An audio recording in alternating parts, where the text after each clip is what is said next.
สวัสดีครับผมวันนี้กลับมาพบกันอีก1คลิปนะครับผม ATL Recovery นะครับผมช่วงที่หายไปนะครับต้องบอกว่าเป็นช่วงหนึ่งที่มีลูกค้าของเราจำนวนมากนะฮะในช่วงนี้เนี่ย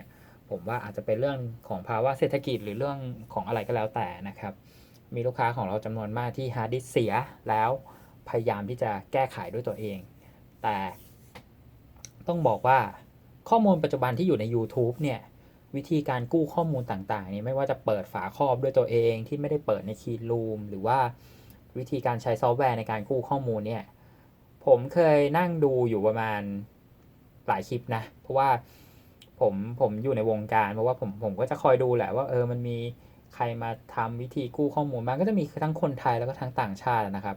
ของคนไทยเนี่ย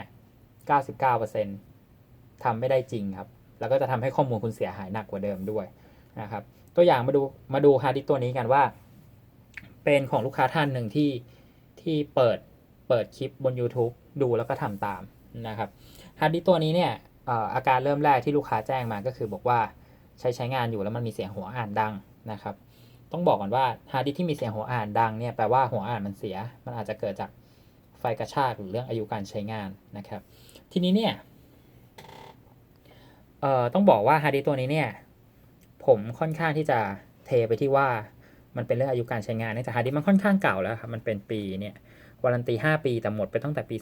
2013นะครับอันนี้เป็นของ Seagate 320 จิกนะฮะตัวนี้เนี่ยลูกค้าลองหาวิธีใน YouTube นะฮะแล้วลองเปิดฝาครอบด้วยตัวเองแล้วทำตามนี่แหละแล้วมันก็ไม่สามารถที่จะเห็นข้อมูลและดึงข้อมูลออกมาได้ซึ่งจริงๆมันก็ต้องเป็นแบบนั้นอยู่แล้วเพราะว่า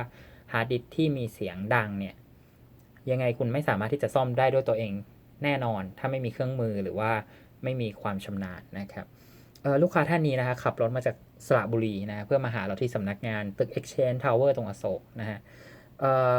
ผมเป็นคนรับงานแล้วผมก็คุยกับเขาเบื้องต้นนะฮะต้องบอกว่าตอนที่คุยกันเนี่ยผมก็ตอบเขาเลยแหละว่ากู้ไม่ได้แน่นอนครับไม่ต้องส่งเลยสามารถที่จะรับกลับได้เลยแต่ว่าเนื่องจากท่านเองเนี่ยถ้าลูกค้าคนนี้เนี่ยเป็นคนที่ค่อนข้างมีอายุแหละแล้วก็ผมเห็นเขาก็สงสารเขานะก็คือเหมือนเขาก็ซึมว่าเฮ้ยเขาเปิดเองมันเสียหายหนักขนาดนี้เลยเหรอเขาเปิดเฉยๆนะเขาไม่ได้ทำอะไรเลยเขาเปิดขึ้นมาแล้วเขาก็ปิดลงไปนะฮะผมก็ผมก็ยืนยันกับเขาแหละว่ามันทำไม่ได้ลูกค้ารับกลับได้เลยถ้าคิดว่าแบบถ้าเปิดแล้วนะครับเออรับกลับได้เลยนะครับลูกค้าก็ยืนยันว่าขอให้ช่วยเช็คให้หน่อยเถอะนะครับเขาข้อมูลมันสำคัญจริงๆขอให้ช่วยเช็คให้หน่อยว่ามันไม่ได้จริงๆนะครับไม่ใช่ว่าเฮ้ยฟังเขาพูดว่าเปิดฝาแล้วก็ตอบเลยอันเนี้ยผมก็เลยโอเคงั้นไหนๆก็มาไกลผมก็บอกเขาว่าอย่างนั้นส่งให้ก็ได้เดี๋ยวผมจะเช็คให้นะครับ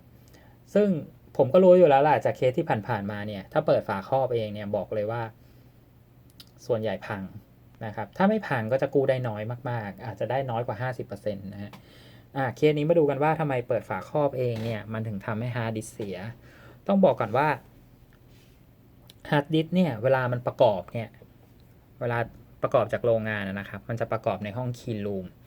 ก็คือภายในเนี่ยมันจะต้องไม่มีฝุ่นเลยมันจะสะอาดมากเพราะว่าข้างในมันเป็นแผ่นจานแม่เหล็กแล้วก็มีหัวอ่านให้เราคิดถึงแผ่นซีดีแล้วกันแล้วมีหัวอ่านอยู่หัวอ่านมันจะวิ่งเข้าไปอ่านที่ข้อมูลนะครับ เพราะฉะนั้นเนี่ยถ้ามันไม่สะอาดก็ให้เราคิดถึงแผ่นซีดีที่มันเป็นรอยหรือแผ่นซีดีที่มันมีฝุ่นอยู่เวลาหัวอ่านมันจะไปอ่านมันก็จะอ่านข้อมูลไม่ได้ใช่ไหมฮะสังเกตไหมว่าแผ่นซีดีที่เป็นรอยเราก็ต้องเช็ดออกแต่ฮาร์ดดิสก์เนี่ยมันไม่เหมือนกันฮาร์ดดิสก์เนี่ยเราเอาผ้าหรือกระดาษทิชชู่ไปเช็ดไม่ได้เพราะว่าด้วยลักษณะของมันการจัดเก็บข้อมูลมันไม่เหมือนฮาร์ดดิสก์ไม่เหมือนแผ่นซีดีเพราะฉะนั้นเนี่ยมันไม่สามารถที่จะทำความสะอาดได้ ถ้ามันมีฝุ่นเข้าไปก็คือมันเสีย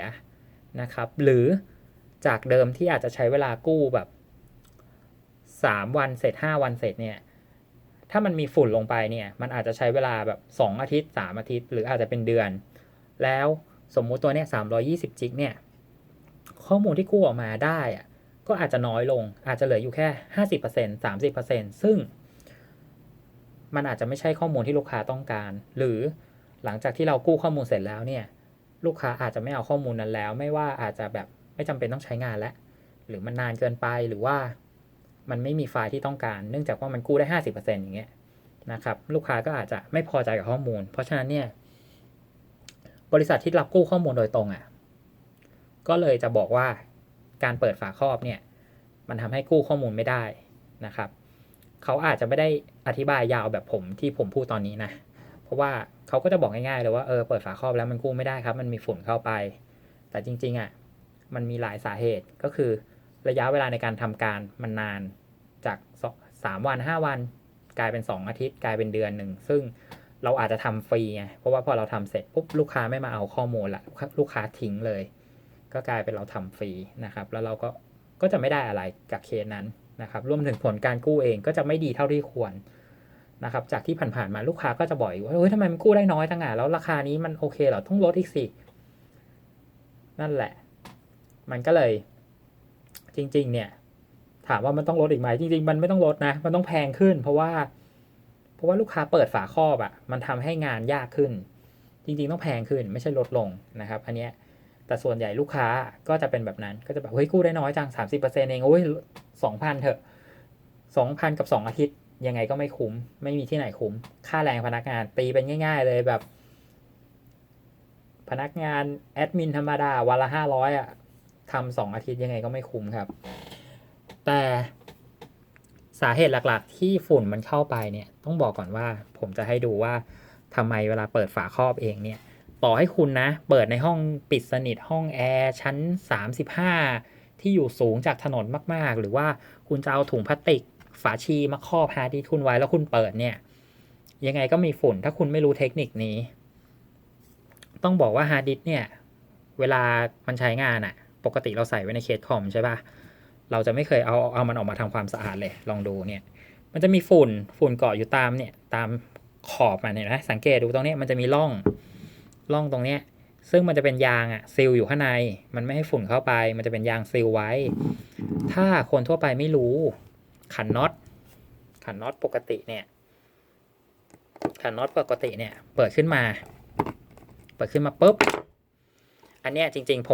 ผมเปิดมาแล้วนะแล้วมันก็เป็นอย่างที่ผมคิดจริงๆมันกู้ไม่ได้แล้วแหละตัวเนี้ย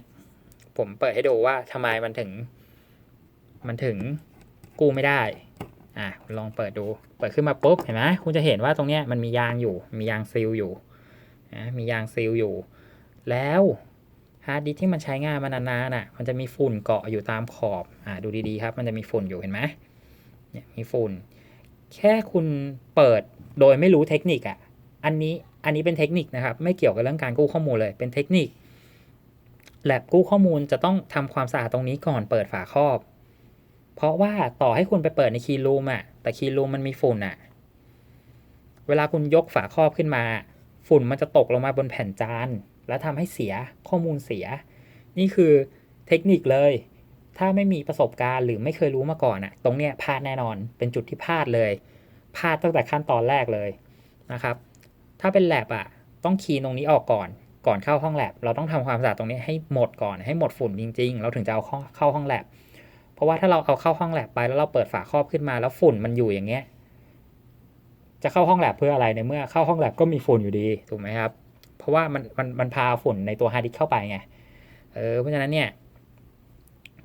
ลูกค้าเราเกือบ100 ทั้ง 100แหละไม่รู้เทคนิคนี้ครับมันต้องคีนก่อนคีนส่วนใหญ่ก็เปิดเลยนะครับเพราะฉะนั้นเนี่ยมันก็พังฝุ่นมันก็ตกลงมาบนจานเนี่ยถ้าดูดีๆเนี่ยมันจะมีฝุ่นอยู่สะเก็ดฝุ่นเล็กๆตกลงมาบนจานอย่างเงี้ยเสียละข้อมูลกู้ไม่ได้นะฮะนี่แหละมันเป็นตัวอย่างที่ผมย้ำเสมอว่าการกู้ข้อมูลเนี่ยมันมีเทคนิคอะไรมากกว่ามันมีเทคนิคมันมีเรื่องของโน้ตฮาวมันมีเรื่องของประสบการณ์นะครับหลายๆอย่างซึ่งคนทั่วไปไม่รู้หรอกแล้วใน YouTube เองเขาก็ไม่รู้หรอกเขาก็ทำมั่วๆไปงั้นแหละใครทำโชคดีก็ถือว่าใครทำแล้วกู้ได้ก็ถือว่าโชคดีโอ้ทำบุญมาดีแต่ส่วนใหญ่99%ทำแล้วไม่ได้จริงหรอกเสียข้อมูลแล้วก็เสียเวลาด้วยแล้วก็ทำให้คุณแบบอาจจะเสียงานเสียความทรงจำไปเพราะว่าฮาร์ดดิสก์ตัวหนึ่งบางคนเขาไม่ได้อะไรเลยนะเขามีงานแค่งานที่ต้องส่งงานเดียวเงี้ยไปรับงานถ่ายภาพมางานเดียวก็เป็น10,000แล้ว บางคนฮาร์ดดิสก์ตัวหนึ่งเป็นช่างภาพอะมีงานคาอยู่แบบ10 กว่างานอะเป็นแสนอะแต่มาทำพังเพราะเรื่องง่ายๆแค่นี้มันก็ต้องตัดสินใจนะครับว่าจะยอมจ่ายหรือว่ายังไงนะหรือว่าลูกค้าบางท่านเนี่ยเป็นแบบคนที่แบบเป็นช่างเขาคิดว่าตัวเองทำได้โอ้แค่นี้ง่ายๆแต่จริงๆมันมีเทคนิคเยอะครับมันเหมือนกับการซ่อมรถแหละซ่อมรถมันก็มีเทคนิคช่างแต่ละคนก็มีเทคนิคแตกต่างกันนะฮะเพราะฉะนั้นเนี่ยบางอย่างมันก็ต้องพึ่งประสบการณ์มันทำเองไม่ได้นะครับบางอย่างมันอันตรายเงี้ย